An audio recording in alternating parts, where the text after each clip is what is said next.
गौतम बुद्ध और शिकारी। एक समय की बात है, महात्मा बुद्ध अपनी तपस्या में लीन थे। उन्हें तपस्या में बैठे हुए कई दिन बीत चुके थे। तभी एक शिकारी उस रास्ते जा रहा था। उस शिकारी ने महात्मा बुद्ध को पहचान लिया।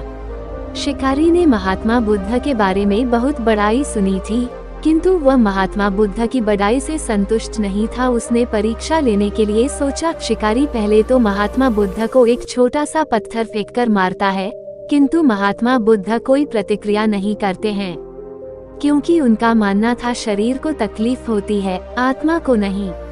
अतः शिकारी द्वारा फेंके गए पत्थर के कारण शरीर को कष्ट हुआ, किंतु आत्मा को नहीं।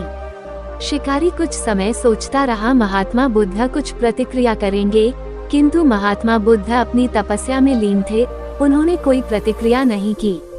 पुनः शिकारी ने पत्थर फेंका। वह पत्थर महात्मा बुद्ध के आंखों के ऊपर लगा और उस जगह से खून बहने लगा।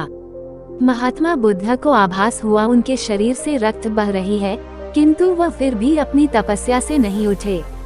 शिकारी को गुस्सा आया और उसने पुनः एक पत्थर और महात्मा बुद्ध की ओर फेंका। महात्मा बुद्ध के शरीर से अब खून अधिक बहने लगी।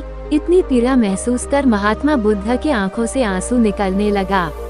शिकारी ने महात्मा बुद्ध के पास जाकर पूछा, आपको जब मैंने पत्थर मारा तो आपने कोई प्रतिक्रिया नहीं दी? महात्मा बुद्ध ने बड़े ही सरलता के साथ कहा, क्योंकि इससे मेरे शरीर को कष्ट हुआ है, मेरे मन मस्तिष्क को नहीं।